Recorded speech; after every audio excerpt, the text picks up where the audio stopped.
السلام علیکم، welcome to my YouTube channel health tips میں آپ کو خوش آمدید کہتے ہیں۔ میرا جو آج کا موضوع ہے وہ ڈیسینٹری کے بارے میں ہے۔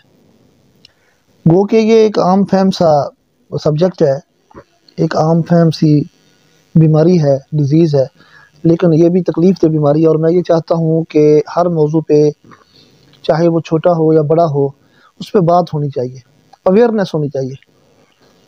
تو پیچس کی جو ڈیفینیشن ہے وہ یہ ہے کہ بڑی آنت اور ریکٹم کی سوزش کو پیچس کہتے ہیں۔ اقسام اس کی دو ہیں، بیسلری پیچس ہے اور امیبک پیچس ہے۔ اب اس کی وجوہات کی طرف آتے ہیں۔ پیچس کی پہلی قسم ایک جراثیم کے باعث ہوتی ہے، یعنی کہ بیسلری پیچس جو ہے اس کی بات ہو رہی ہے، جس کا نام شجیلا ہے۔ یہ جراثیم کھانے پینے کی چیزوں کے ذریعے جسم میں داخل ہو کر بڑی آنت کی سوزش پیدا کر دیتا ہے۔ یہ ایک انفیکشن ہے اور یہ ایک سے دوسرے تک پہنچ جاتی ہے، چلی جاتی ہے۔ کسی دوسری انفیکشن یا بیماری کے باعث اگر بڑی آنت کی سوزش ہو جائے تو مریض پیچس میں مبتلا ہو جاتا ہے۔ اب اس کی علامات کی طرف آتے ہیں کہ اس کی علامات کیا ہیں۔ اس کی علامات میں یہ ہوتا ہے کہ پیٹ میں درد ہوتا ہے، جس کو آپ عرف عام میں مروڑ کہہ لیں، سپازم کہہ لیں، تو متلی اور قے ہونے لگتی ہے، دست ہونے لگتے ہیں، جس میں لیسدار مادہ ہوتا ہے۔ شدید نوعیت کے کیسوں میں پاخانہ، اس کے ساتھ خون آتا ہے، بخار ہو جاتا ہے، مریض تھکاوٹ اور کمزوری محسوس کرتا ہے، نقاہت محسوس کرتا ہے، اور اگر شدت اختیار کر جائے تو مریض جو ہے اس کو پخانے بار بار آتے ہیں، یعنی کہ جلدی جلدی وہ پخانے کے لیے اس کے ہو جاتا ہے، جسم میں پانی کی کمی ہو جاتی ہے، یعنی کہ ڈی ہائیڈریشن ہو جاتی ہے۔ پیٹ میں سختی ہونے لگتی ہے۔ بعض اوقات یہ مرض علاج کے بغیر ایک ہفتے میں خود بخود ٹھیک ہو جاتا ہے، یعنی بغیر پرہیز سے یہ ٹھیک نہیں ہوتا۔ پرہیز ضروری ہے اس کے لیے، یہ نہیں کہ آپ ہر چیز کھا بھی رہے ہوں اور ساتھ آپ کہیں کہ جی میرے پیٹ میں درد ہو رہا ہے اور پیچس بھی آ رہے ہیں، یہ بات نہیں ہو سکتی۔ لیکن کئی مرتبہ یہ خطرناک صورتحال بھی اختیار کر لیتا ہے۔ اب مریض کا اگر پخانے کا ٹیسٹ کروایا جائے تو اس سے جراثیم کی شناخت ہو جاتی ہے کہ یہ کیا ہے۔ مرض کے بڑھنے کی صورت میں انتڑیوں میں سوزش ہو جاتی ہے، زخم بن جاتے ہیں، زہر پھیل جاتا ہے، اور میڈیکل کی زبان میں اسے ٹاکسیمیا کہتے ہیں۔ آپ دیکھتے ہیں کہ اس میں پیچیدگیاں کیا آ سکتی ہیں، کمپلیکیشنز اس کی کیا ہیں۔ اس کی کمپلیکیشنز یہ ہیں کہ گردوں کی سوزش ہو سکتی ہے، بواسیر ہو سکتی ہے، آنکھوں کی جھلی کی سوزش ہو سکتی ہے، پیٹ کی جھلی کی سوزش ہو سکتی ہے، جسم میں پانی کی کمی کے باعث صدمہ یعنی کہ شاک ہو سکتا ہے، نیفروسس یعنی کہ گردوں کا کام جو ہے وہ خراب ہو سکتا ہے، گردوں کی سوزش ہو سکتی ہے۔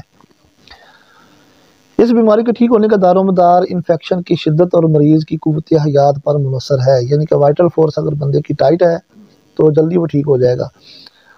اگر یہ بیماری جلد کنٹرول کر لی جائے تو ٹھیک، اگر یہ کرونک صورت اختیار کر لے، لمبا عرصے تک یہ رہے، تو مریض جو ہے وہ خون کی کمی کا شکار ہو جاتا ہے، وزن اس کا کم ہونے لگ جاتا ہے، اور پھر موت کی طرف اس کی جانے کی جو تیزی ہے وہ جلدی ہو جاتی ہے۔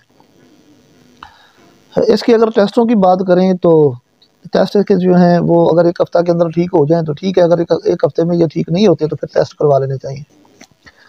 سٹول سمیر کروانا چاہیے جی۔ اس کا ٹیسٹ میں خون کے سفید سیلز کی تعداد زیادہ ہو تو یہ بڑی آنت کی سوزش کو ظاہر کرتا ہے۔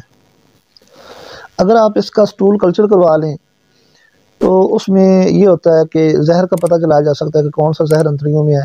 C B C complete blood اگر کروا لیا جائے تو اس سے بھی پتہ چل جاتا ہے۔ الیکٹرولائٹس کروایا جائے، پھر بھی کریٹینن اگر کروایا جائے، بی یو این کریٹینن، تو بی یو این کریٹینن جو ہے اس سے گردوں کو پتہ چلتا ہے کہ ان کا فیل کیسے ہے۔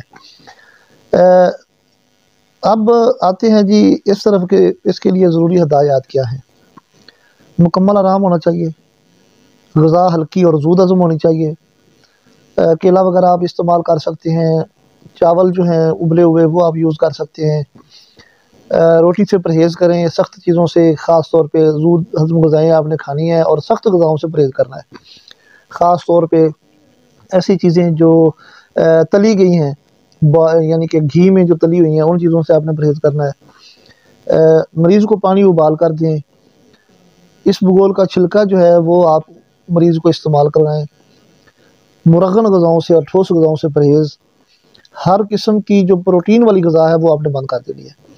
پروٹین والی غذائیں گردوں پہ برا اثر ڈالتی ہیں۔ آرام اور سکون ضروری ہے۔ اب آتے ہیں جی اس کے علاج کی طرف۔ یہ ابھی میں نے آپ کو ایک چیز بتائی ہے، یہ یعنی کہ جو آپ کے سامنے میں نے جو چیز رکھی ہے یہ ہے جی بیسلری پیچس، ٹھیک ہے جی۔ امیبک پیچس جو ہے وہ بھی اس کا ملتی جلتی ہی حالت ہے، علاج تقریباً ان کا ایک جیسا ہی ہے، تو اس میں بہت زیادہ فرق نہیں ہے۔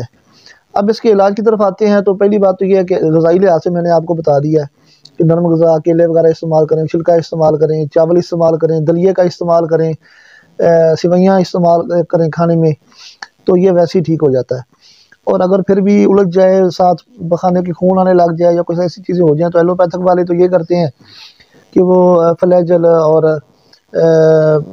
او ٹی سی، آکسیٹیٹراسائکلین اور اس قسم کی چیزیں جو ہیں وہ استعمال کرتے ہیں۔ اچھی میڈیسن میں آپ نوویڈیٹ بھی یوز کر سکتے ہیں، وہ انجیکشن فارم استعمال کروا دیتے ہیں، لیکن میں جو آپ کو یہ ریکمینڈ کروں گا، اگر پیٹ میں درد ہے تو آپ چھلکا استعمال کریں، ہائیوسین ٹیبلٹ یا ہائیوسامس بسکوبان کے نام سے آتی تھی، اگر آپ کا دل مانے تو وہ بھی لے سکتے ہیں، لیکن فلیجل جو ہے وہ یہ بہت ضروری ہے۔ فلیجل کی ٹیبلٹس 400 mg میں آتی ہیں، وہ آپ کھا سکتے ہیں، لیکن میں آپ کو جس علاج کی طرف لے کے جا رہا ہوں وہ ہومیوپیتھک ہے۔ ہومیوپیتھک میں اس کا بہترین علاج ہے۔ اگر آپ کو کمزوری محسوس ہو رہی ہے، پانی زیادہ جسم سے خارج ہو گیا ہے، ڈی ہائیڈریشن ہو گئی ہے، پیچس زیادہ ہیں، تو آپ نے اس کے لیے آرسینک البم یہ 30 میں لینی ہے اور بار بار اس کا استعمال کرنا ہے، آرسینک البم کا۔ اس کے علاوہ آپ مرک سال استعمال کر سکتے ہیں جو 30 میں ہوگی۔ 30 مگر میں اگر لیں گے تو وہ 3 ٹائم، اور اگر 200 میں لیں گے تو آپ صبح و شام اس کو استعمال کریں گے۔ یہ صرف 2 چیزیں ہی آپ کر لینا تو انشاءاللہ آپ کے جو مسئلہ ہے وہ حل ہو جائے گا۔ ویسے تو ہومیوپیتھی ایک بہت وسیع سبجیکٹ ہے اور اس میں اس حوالے سے بہت زیادہ میڈیسن ہے، لیکن اگر یہ جو 2 دوائیاں میں نے آپ کو بتائی ہیں، یعنی کہ آرسینک البم، اگر آپ کو پیاس زیادہ لگ رہی ہے اور آپ کی جلن ہو رہی ہے، پیچس بھی زیادہ ہیں، کمزوری بہت زیادہ ہے اور ہاتھ پاؤں کی جان جو ہے وہ نکلے جا رہی ہے، تو آپ آرسینک البم 200 میں لے لیں، صبح شام آپ استعمال کر لیں۔ میں آخر پہ سلائیڈ میں صرف 2 چیزیں آپ کو لکھ کے دوں گا جن کو آپ نے کرنا ہے، ویسے کیونکہ یہ ہے ہی اتنا وسیع کام کہ میں کتنا بتاؤں آپ کو، تو صرف آپ کے لیے وہی میں کروں گا جو آپ کے لیے ضروری ہے۔